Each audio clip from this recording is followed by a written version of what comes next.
Well, hi to y'all. How you Decker dudes and dudettes doing today? As I said, last night, as you're well aware, the Battlefield game came out, which was Monday at midnight, so actually this morning at 12:01. So by the time y'all listen to this, it'll probably be Saturday. So, woohoo! You get to view the past.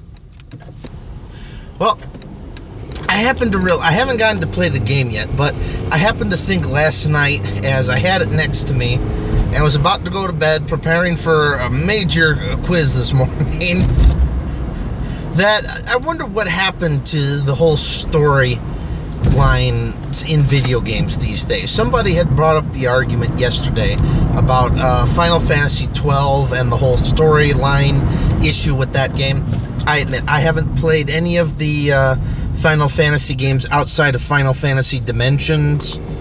I think that's it, on the tablet. So I don't know much about the Final Fantasy story arc genre to begin with. But the point still the point that I want to bring up is that the way stories used to be back in the day and now. I still think of games like Legend of Zelda, A Link to the Past.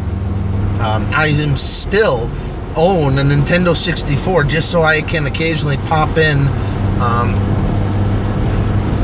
the Legend of Zelda, Ocarina of Time. I still try to play both Ocarina of Time and Majora's Mask. Still tried to play like the old Star Fox. Star Fox 64, not the one that came before that. But it made me think, what is it with video games lately? That story aspect seems to be dying off, particularly with multiplayer. How all these games, it seems like everybody, all they ever rave about repeatedly, the multiplayer experience. I admit, I've never been able to get into the multiplayer experience as much as I wanted to. A, because Time Warner internet sucks. B, Time Warner internet sucks. And C, because most of the games that I'm into at the late hour, the competition with what I have to do for work and other things, I just never was able to get into it. It was never that big a draw. Don't get me wrong, I love playing multiplayer, especially the shooters occasionally, but it does feel like single player and is starting to get forgotten. At least it feels that way for me as an avid fan of single player. I always complete the single player straight from beginning to end before I go online. And it makes me wonder what is happening to the single player environment. The stories are getting over hyperly cinematic.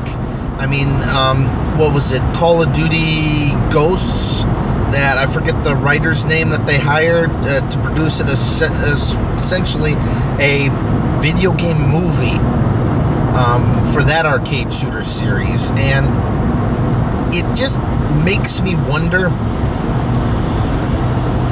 what is the point of this whole movie cinematic experience? I admit, it's a lot of flash, a lot of high action, but it seems like the actual core storytelling ability seems to be getting lost nowadays. I mean, you've got more recent games such as Final Fantasy, at least I assume still has a pretty okay story from things I've read about that. The last true good story game I got to play was probably Kingdom Hearts, as far as like advanced storytelling ability, and it actually had not a flashy, hey, let's see how many explosions we can fit on here, let's see how many times we can drop kinetic bombardment on top of the United States and we'll still kick ass. It was just a relatively simple boy trying to save his childhood sweetheart. And though in a TV show I kind of hate that storyline because it seems to be it's very cliched. Boy meets girl, girl somehow gets kidnapped, boy then has to go rescue girlfriend, and then in the end hook up, blah, blah, blah, blah, blah. Or in the case of Kingdom Hearts, the whole self-sacrifice then to save his girlfriend issue. It's very cliched, but in the video game universe, because of all that extra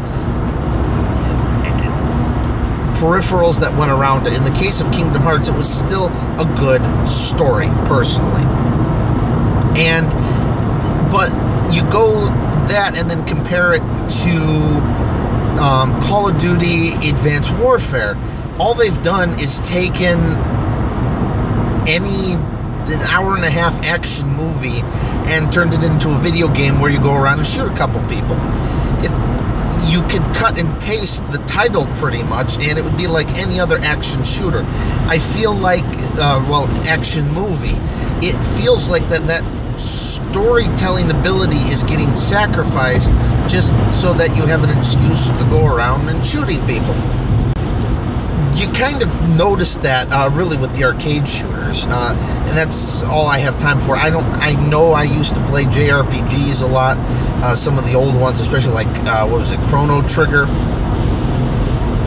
and I would like to see more RPG stories like that around than these just mindless shooters that the entire purpose is just to go around, blow something up. Oops, that killed an hour. Okay, I'm done for the day. The amount of story that you also personally generate seems to be taken away. Because in the case of like RPGs especially, it's you're then contributing to it. You're investing in the character. You're leveling him up. You're getting him through the adventure. And especially in games like Fallout or Skyrim, it's you're molding the universe around you because you have multiple choices that impact the environment around you. So you've actually created your own little storyline within that universe. Shooters, you don't have that. It's just a get the mission done. Okay, you got the high score. You unlocked so much intel. Congrats, here's your stupid little digital image that says that you found this item and move on from here. It's not like you have that personal attachment to the characters and those actions that you conducted inside that video game. Which is why I would like to see more games like Skyrim. I mean, those story is kind of harder to judge in the case of games like Skyrim. I mean, you have that core story behind it. That kind of like core story arc. But there's so much other things around in it that story can sometimes get lost. For you can't see the forest for the trees type thing. And sometimes that main story can get overpowered, but it's still, you could argue in that you're creating your own story, that it's really you adventuring in that world, and your story is not that main story arc, but how you interact with that universe around you. And in doing so, you create your own story that way. It's not like the canned stories that go along in shooters. I guess when you compare games like Kingdom Hearts, you could say maybe the story is a little bit more canned. But since I don't remember there being as much like multiple choice and forced to suffer the outcome as much in Kingdom Hearts, but at least the sheer quantity of story and depth of it, I think, makes up for that lack of ability to actually impact the story. So, in a way, I guess it would be a toss-up between the linear, I guess, Kingdom Hearts would be considered a JRPG story arc, and then that free roaming story arc ability in games such as Fallout and Skyrim. But that seems to be getting harder and harder to find these days. That old classic story. Even switching from video games into TV shows, that emphasis and dedication to story seems to be getting much harder to find. It's always action. It seems to be, at least in the shows I watch on Hulu and TV, it always seems to be action, action, action, quick story blurb, action, action, action. The story really feels forced at times. It's like, okay, here's all this action, now we'll give you a little bit story blurb to try to get you reinvested in the characters to care about them. Okay, here's action, action, action, action. Granted, I like action TV shows, but again, that story arc seems to be getting lost. One of the few examples I think that they've done well, and especially surprising considering it comes from NBC, is the Blacklist series. I mean, that show is very action intensive, and there's no denying it. I mean, the number of explosions, car flips, people getting shot left and right, it's a very action intensive series, but at the same time, you also have that interesting story between Reddington and Elizabeth Keene that it kind of forces you to try to figure out what is Reddington's angle in the whole show. And just as you think, okay, yeah, he's her father, he's this, that, or the next thing, then they throw some other random bit in there that's like, I mean, I still believe he is Elizabeth Keene's father, but some of the evidence is really confusing, trying to figure out, is it there? I mean, they do throw red herrings in there, and they force you to try to think through, okay, what is the red herring, and what is actually the core, I guess, conspiracy going on here, because Red obviously is invested in Elizabeth Keene, and we're still trying to figure out why. Is it because this last one where they threw in the fulcrum? So now, the first season, you pretty much get the whole idea that, okay, Reddington is Elizabeth's father.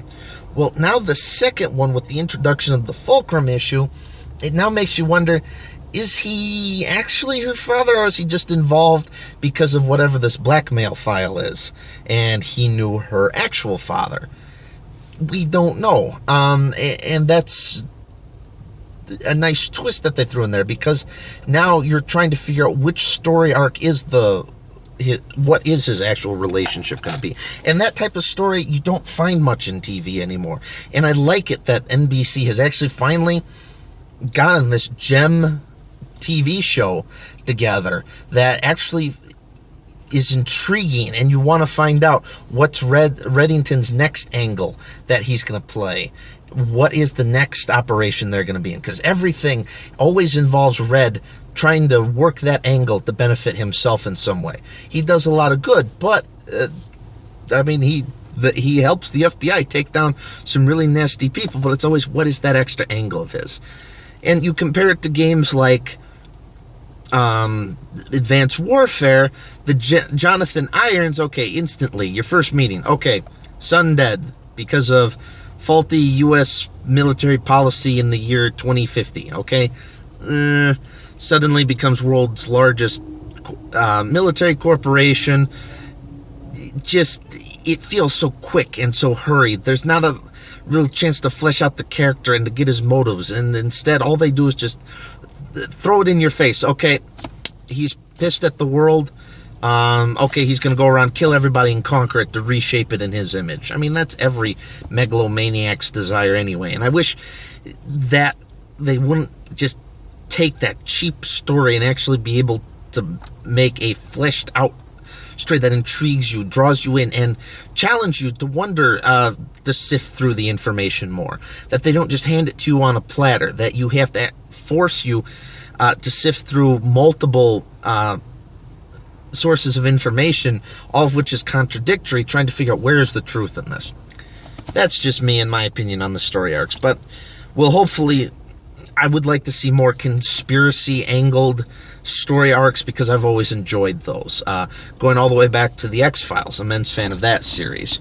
I'd like to see more shows like that, but we'll see how that goes. For those of you who have been listening to me drone on about my love of video game stories, I do thank you all for listening.